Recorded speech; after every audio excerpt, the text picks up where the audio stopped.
Good evening. I have 5:31 on my watch, so I think we will go ahead and get started. Welcome to this session, and thank you for joining us as you are preparing for your children's uh, move next year to Overland Trail Middle School.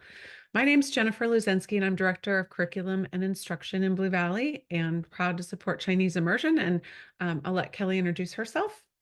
Hi, I'm Kelly June. I've recently had a name change, previously Kelly Ott, and I am the Executive Director of Academic Services, and I support Jennifer and all those involved with the Chinese Immersion Program.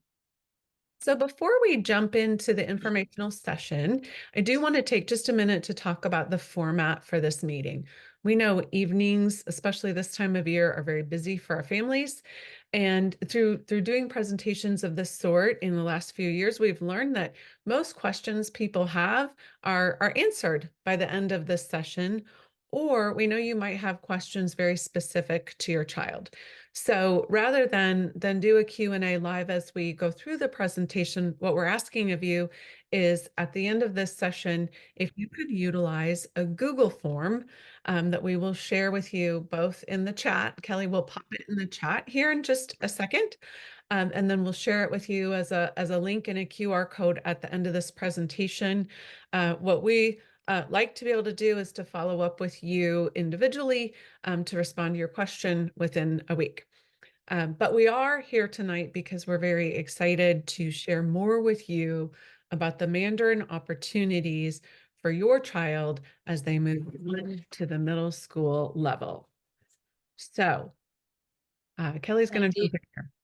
I do see Dr. Stern on here. He's joining us this evening. You give us a little wave. So your future principals here too. So just to kind of give you an overview with our Chinese programming, when it transitions to the middle school, we move from the 50-50 dual language immersion model to a middle school program in which students admittedly have more choice of level of participation, and they can have up to two classes in Mandarin at any time in their schedule. We've incorporated a lot of that we've learned over the last 7 years in this program, and our program does mimic others across the country once you go to a middle school level. This is where we begin to really talk about, balancing Chinese language learning with preparation for high school and post-secondary. It may seem like it's early to do that when they're 11, 12 years old, but we take that very seriously in the design of this program. And want you to know that we've thought deeply about how do you prepare students for middle school and at the same, or not middle school, prepare students for high school and at the same time advance their language skills, which they are accumulating at a rapid rate at this point in fifth grade. When the Chinese program was designed at the middle school level, these are the five goals. We thought it was very important to share these with you so you understand why some of the program decisions were made and what we're trying to accomplish. So primary, of course, is that Chinese language learning. So we wanted to ensure that students had a clear pathway to deepen their work in Chinese. It gets a little bit more academic at the middle school level and a little bit more rigorous, which I think you would anticipate moving into middle school. It was important that we ensure that students learn the core content in at the middle school level: English, language arts, math, science, and social studies at the level and at the rigor demanded for the middle school level in preparation for high school. That plays a very central role in middle school and the design of program as we transition. And we want an engaging course design.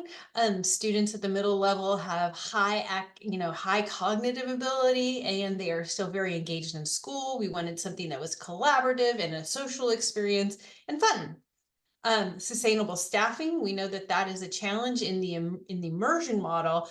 This program was designed so that teachers in this program at the middle school level needed Chinese licensure, not elementary plus a content. So that'll be reflected in the course offerings, but we feel like this model is very sustainable because it is the same licensure needed for high school, and we do have applicants for that. And then this idea of flexible participation. Middle school is a time when I think you'll be pleasantly surprised at all the different things students can get engaged in. It's a time where students get to know themselves even better. We encourage exploration. We encourage students leaning into their strengths, and different families and different students have different begin to have different priorities in middle school. We have families who very much value the arts and want their student involved in music or computer science, and begin on that track. So we wanted to make sure that the middle school program allowed for those differences in families' values, and so that families and students could choose a different levels of participation based on their interests and their goals, particularly moving into high school. So it's somewhat of a balancing act, the Chinese and the content area. And so we wanted to the program reflects that balancing act and really positions parents and families and students in a decision making role to determine how they want to participate in the program, how they want to experience middle school, and we wanted to make sure they retained choice when it came to their electives. For those of you that have students just beginning the middle school experience, there are 3.0 electives available to students at the middle school level. So there's two parts of the balancing act. One is the Chinese language arts class, or CLA. CLA is the only required course that your students would take if they choose to participate and continue participation in the program.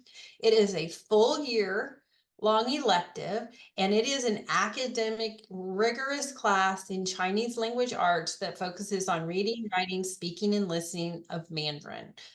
Again, this is the only required piece to continue participation in the program.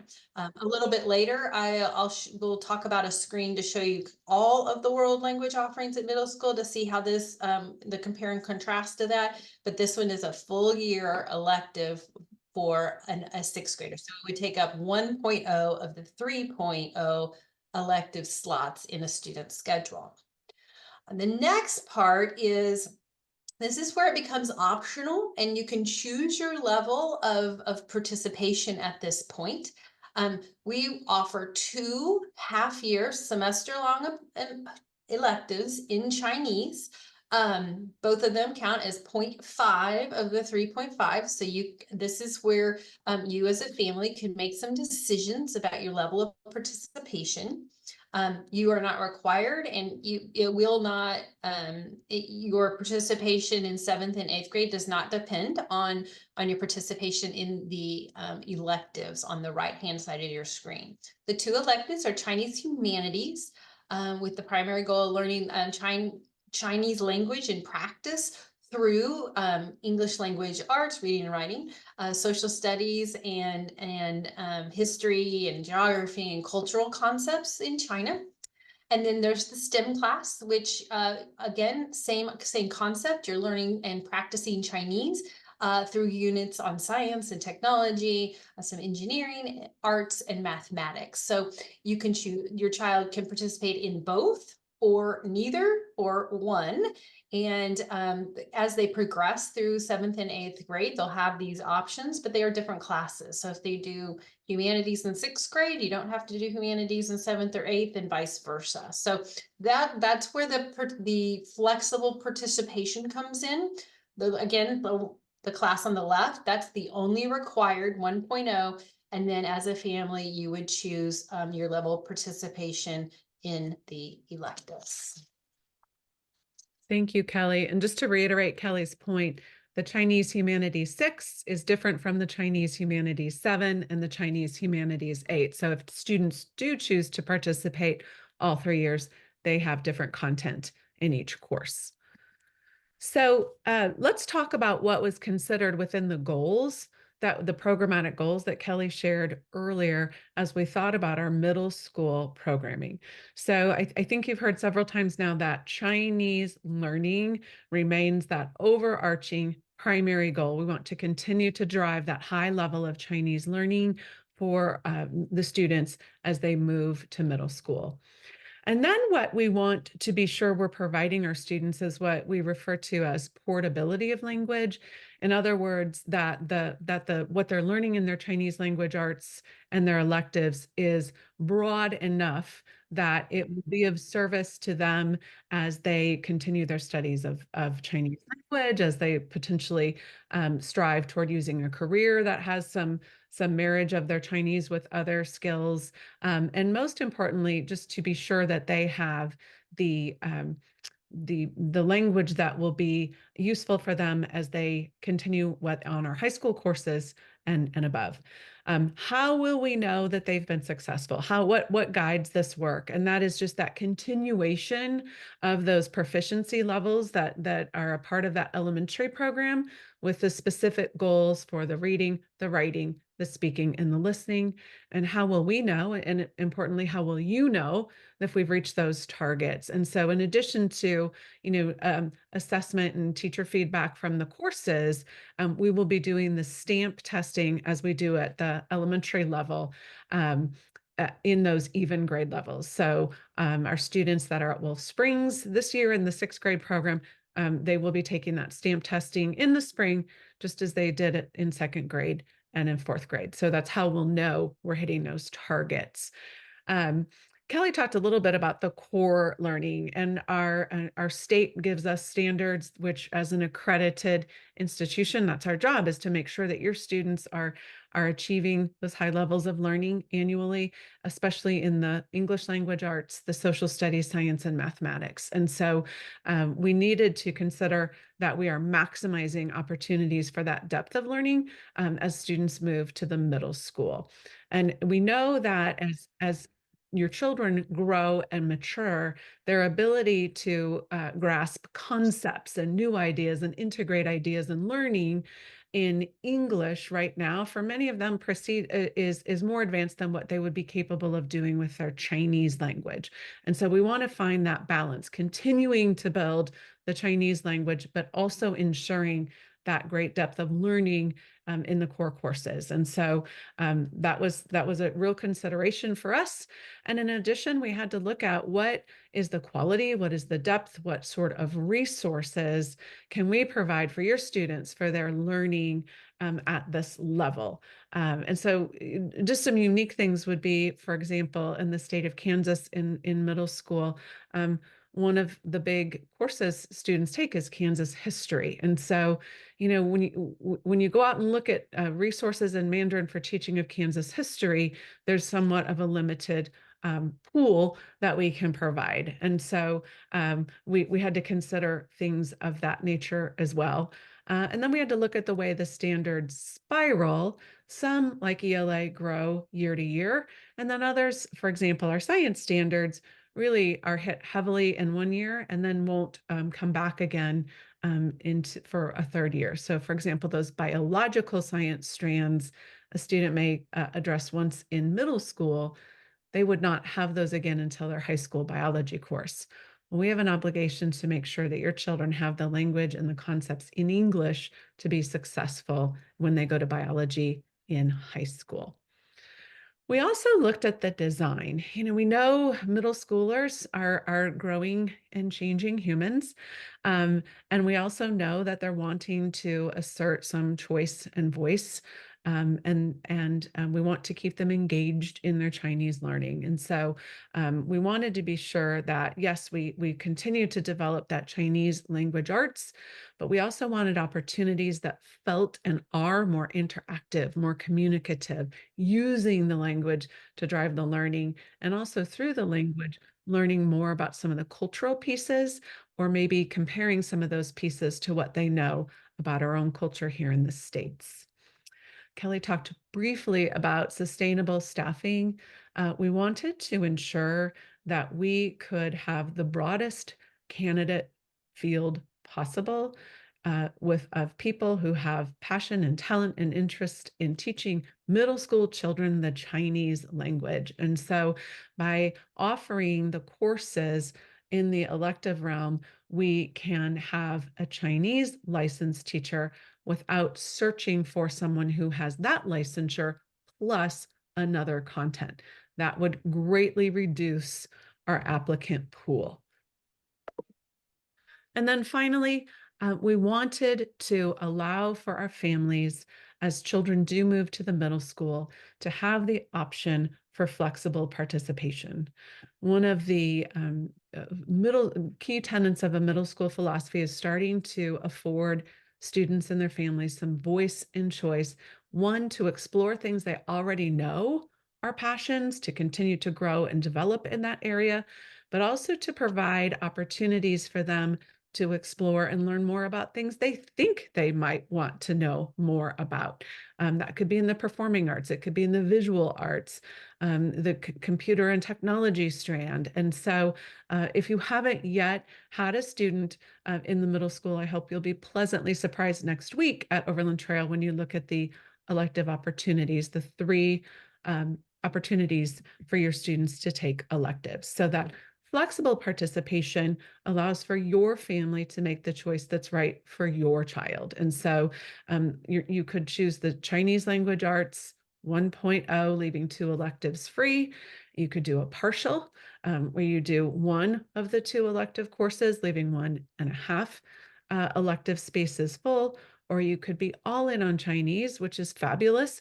It still leaves you one full elective for your students. So hypothetically, if they really want to take band or choir, they've got room for that.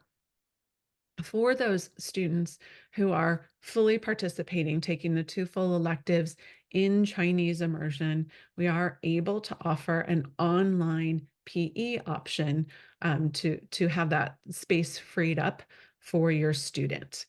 Again, voice choice exploration, and we want to honor and partner with families to so that you can achieve the goals and the things your child and your family want in middle school.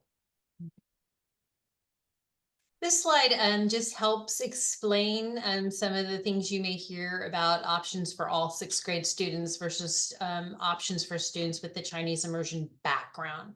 On the right hand of the screen in the gold is just another way to display some of the information we've shared tonight. And it adds the seventh and eighth grade options. So to be continuing the program, your child would take Chinese language arts, CLA 6 or 7 and 8 as they move along. That is a 1.0 year-long class that's required to continue in the program. And then there's the choice of the Chinese electives. Those gold options are only available to students coming from VPE who have participated in the Chinese immersion program at their elementary level. So you're well informed. On the left-hand side, those are the options for all students coming into sixth grade. So as you know, Spanish is an opportunity for all students. Those courses are called the Chinese 1A, 1B, and 2, or Spanish 1A, 1B, and 2. So the Chinese, we didn't want you to hear Chinese 1A and get confused that it was a class as a part of the program we're talking about. It is the class that's for students who weren't in the Chinese immersion program previously, but who would like to begin learning Chinese in middle school. So you will see those classes offered on enrollment forms, and I'm sure Dr. Stern or teachers will talk about them, and we wanted to make sure you were informed. One difference I will note is at the sixth grade level, those Chinese and Spanish classes that are open to all students, the 1A classes, are only semester-long classes, while your child, if you choose to continue in the program, their class would be a full year 1.0. So there is that one difference in an amount of electives that it takes in a child's schedule. And before we move off of this slide, I do want to make you aware that our Board of Education policy um, for students who complete the full series of the middle school world language courses, are able to apply the 2 complete credits, the grades for 2 credits on their high school transcript once they have matriculated on to high school. That would be afforded the students who take the Chinese language arts, as well as the students who complete the full series of Chinese or the Spanish. So that is an opportunity your children would have for participating in the CLA at a minimum for 6th, 7th, and 8th grade. And so, what's next? What lies ahead for you? We've got the Google form in the chat, which is an opportunity. If you have a question that is yet to be answered, you're welcome to do so, and we will certainly follow up with you. We would like to encourage you to plan to attend the middle school informational session. I believe that at Aubrey Bend, that's later this evening, and it is January 31st. Can you give me a thumbs up on that, Dr. Stern? At Overland Trail. We wanted to equip you with the specialized information for your students who have been participating in the immersion program so you could have that tucked away because you're going to get an awful lot of information next week when you learn all about middle school. Shortly after learning that, your students will be starting to make their selections of courses for which they want to enroll in 6th grade. So this is an exciting time. We know there's a lot for you to think about and talk about. Again, you have our Google form to ask unique questions about the middle school Chinese program of us. And then certainly I would encourage you to bring any other questions just related to middle school that you have with you next week when you meet the great folks at Overland Trail Middle School. Kelly, have I missed anything? I don't think so. Okay, so at this point, I'm going to share with you the QR code that will take you to our Google form and the tiny URL that you can paste that will take you to that Google form for questions that you may have. Um, Again, we thank you for being a part of this. We hope it's helped to give you a little more clarity about the options your family has as you move on to middle school. And this is an exciting time. I'm sure your children have lots to talk about and wonder about, and we are excited for them as they move on to this next step in their learning. So we thank you. Hope you have a great evening. And I think we're going to wrap up. I'll leave this code on just for a minute.